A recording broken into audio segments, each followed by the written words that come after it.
Oh my god! Oh my god!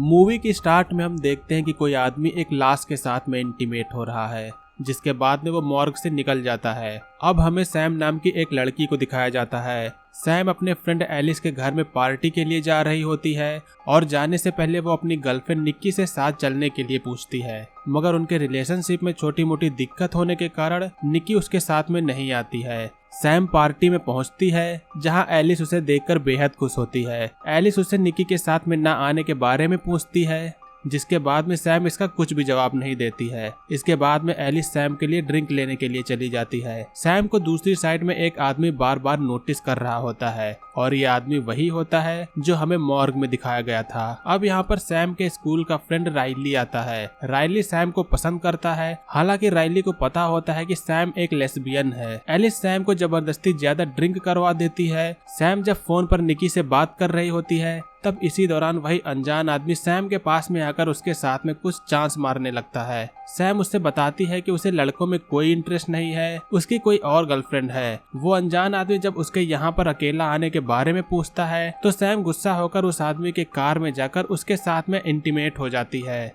इस आदमी का नाम बीजे होता है। अब अगला दिन होता है। सैम अपने आप को अपने बेड पर पाती है। उसकी तबीयत कुछ ठीक नहीं लगती है, मगर फिर भी वो अपनी गर्लफ्रेंड से कैफे में मिलने के लिए जाती है। एलिस उसे पिछली रात की पार्टी के बारे में पूछती है, मगर सैम उससे कई बातें छिपाती है और वो बीजे के बारे में भी उसे नहीं बताती है। घर जाने पर सैम को उसकी मॉम से कुछ बहस हो जाती है, जिससे सैम गुस्सा होकर सोने के लिए चली जाती है। दूसरे दिन अब जब सैम जगती है, तब वो ये देखती है कि उसे काफी ब्लीडिंग हो रही है। वो शीशे में जाके देखती है तो उसे कुछ अजीब निशान दिखते हैं, मगर सैम यहाँ पर इन सब को बस नॉर्मल पीरियड समझकर नजरअंदाज कर देती है। रोज की तरह सैम अपने वर्क पर जाती है। वो एक रेस्टोरेंट में वेटर का काम करती है। सैम देखती है कि राइली यहाँ पर भी आया है, मगर सैम उससे सिर्फ वेटर जैसा बिहेव करती है, क्योंकि सैम को राइली में कुछ भी इंटरेस्ट नहीं होता है। सैम जब कस्टमर से खाने के लिए ऑर्डर ले रही होती है, तब उसके साथ में कुछ अजीब होने लगता है। ऐसा लगता है कि कोई उसके कान में चीख रहा है। जब वो टॉयलेट में जाकर थोड़ा रिलैक्स करने के बाद में टॉयलेट करती है, तो वहाँ भी उसे ढेर सारी ब्लीडिंग होती है, जिसके बाद में अब उसे डॉक्टर के पास में जाना पड़ता है। डॉक्टर उसका चेकअप करते हैं, मगर सिर्फ नॉर्मल पीरियड्स की वजह से सैम के साथ में जो हो रहा है ऐसा नहीं होता है। डॉक्टर सैम से उसके रैशेस में लगाने के लिए लोशन देख के कुछ दिनों बाद में आने को कहता है। रात में सैम जब अपने घर निकलने वाली होती है तो एलिस उससे कहती है कि उसके आंख में कुछ प्रॉब्लम हो गई है। इसके बाद में सैम अपने घर चली जाती है। घर जाने के बाद में वो अपने प्राइवेट पार्ट पर डॉक्टर का दिया हुआ लोशन लगाती है, मगर इसी के दौरान में उसके प्राइवेट पार्ट से एक कीड़ा गिरता है, जिसे सैम नोटिस नहीं कर पाती है। जब वो ब्रश करने के लिए जाती है तो उसका एक दांत टूटकर गिर जाता है और अचानक से उसे अब खून की उल्टियां चालू हो जाती हैं। अब तीसरा दिन होता है। सैम की ब्लीडिंग बंद ही नहीं हो रही होती है। उसके चेहरे की हालत अब और भी खराब हो गई होती है और उसकी आंख भी पहले से ज्यादा पिंक हो जाती है। जब वो नहाने के लिए शॉवर लेती है तो इसी के दौरान उसके कई सारे बाल टूटकर गिर जाते हैं और जब ये उसकी मॉम देखती हैं तो उसकी मॉम के तो मानो होश ही उड़ जाते हैं। सैम फिर से अब डॉक्टर के पास में जाने के लिए रेडी होती है।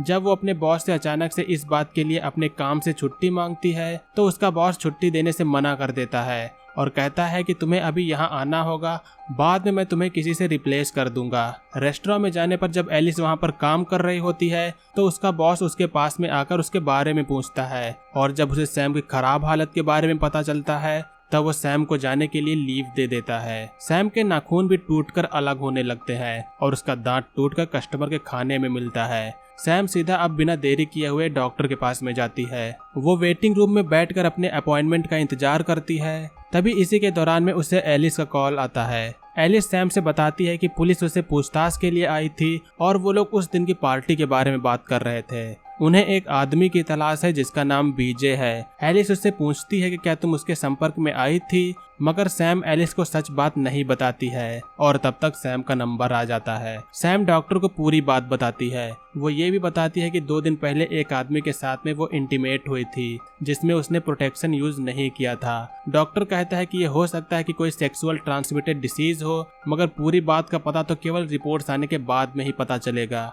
सैम अब यहाँ से निकलकर सीधा एलिस के घर जाती है। एलिस के घर पर उसे जैन मिलता है। एलिस बस यहाँ पर थोड़ी देर में आने वाली होती है। सैम थोड़ा बहुत यहाँ पर जैन से बात करती है और तब तक एलिस भी वहाँ पर आ जाती है। उसके आने के बाद में सैम एलिस और जैन को पूरी सच्चाई बताती है। वो कहती है कि पिछले कुछ दिनों से वो बहुत परेशान हो चुकी है। सैम अपनी बीमारी के बारे में उन लोगों को बताती है और साथ में वो पार्टी के दिन किसी अनजान आदमी से सेक्सुअली इंटीमेट हुई थी, वो ये बात भी उन लोगों को बताती है। एलिस उसकी हालत को देखकर कहती है कि तुम्हें ये सब पुलिस को बताना चाहिए और साथ में ये बात तुम्हें निक्की को भी बतानी चाहिए, मगर सैम ये बात किसी और को बताना नहीं चाहती है, खास तौर पर निकी को तो बिल्कुल भी नहीं। एक्चुअली यहाँ पर एलिस भी एक लेस्बियन ही होती है। वो हमेशा से ही सैम को पसंद करती थी और बस वो निकी से सैम का ब्रेकअप चाहती है, जिससे इसी के चक्कर में सैम को ये लगता है कि एलिस उन दोनों के बीच में ब्रेकअप करवाना चाहती है, क्योंकि अगर सैम ने अपने किसी और के साथ में इंटीमेट होने वाली बात निकी को बता दी तो वो उसे छोड़ देगी। सैम अब यहाँ से निकलती है। निकलने के बाद में वो एक बार में जाती है और इसके बाद में वो वहाँ से निकलकर अब सीधा अपने घर जाती है। घर में सैम की मॉम उसके लिए एक साइकियाट्रिस्ट लाई होती है,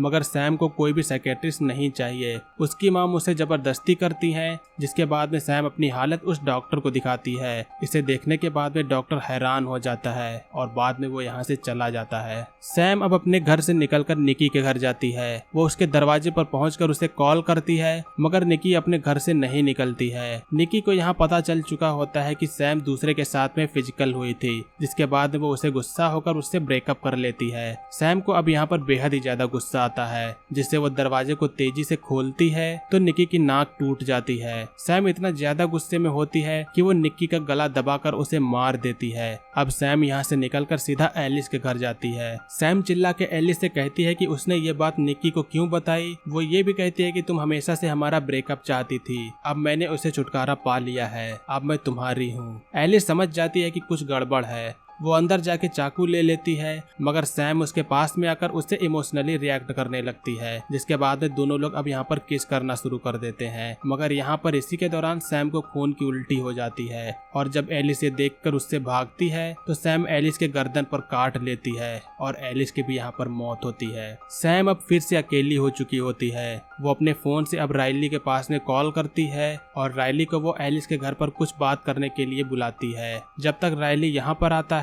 तब तक सैम लाश को छिपा देती है और अपना मेकअप भी कर लेती है। राइली जब यहाँ पर आता है तो सैम से एलिस के बारे में पूछता है। सैम कहती है कि एलिस बैकयार्ड में है। सैम को पता होता है कि राइली उसको बेहद ही ज्यादा पसंद करता है, जिससे ज्यादा देरी न करते हुए वो उसके साथ में किस करना चालू कर देती है। किस करने के बाद में दोनों लोग अब इंटीमेट होने लगते हैं, लेकिन इंटीमेट होते समय राइली को सैम के अंदर कुछ अजीब सा हिलता हुआ महसूस होता है और जब वो नीचे देखता है तो सैम के प्राइवेट पार्ट से कई सारे कीड़े गिरने लगते हैं, जिसे देखने के बाद में राइली को उल्टी आना शुरू हो जाता है। वो टॉयलेट में उल्टी करने के लिए जाता है और उसे वहाँ पर एलिस की लाश भी दिखाई देती है। सैम इसी के दौरान में वहाँ से अपनी कार से निकल जाती है। वो अपनी मॉम को कॉल करके बताती है कि वो बीमार है, वो सच कह रही थी। अपनी मॉम से बात करते हुए ही सैम यहाँ पर बेहोश हो जाती है। जब वो अपनी कार से उतरती है तो वो एक ज़ॉम्बी की तरह बिहेव करती है। सैम अब एक ज़ॉम्बी बन चुकी होती है। उसकी मॉम उसे अपने पास में बुलाती है, मगर सैम उनके ऊपर हमला कर देती है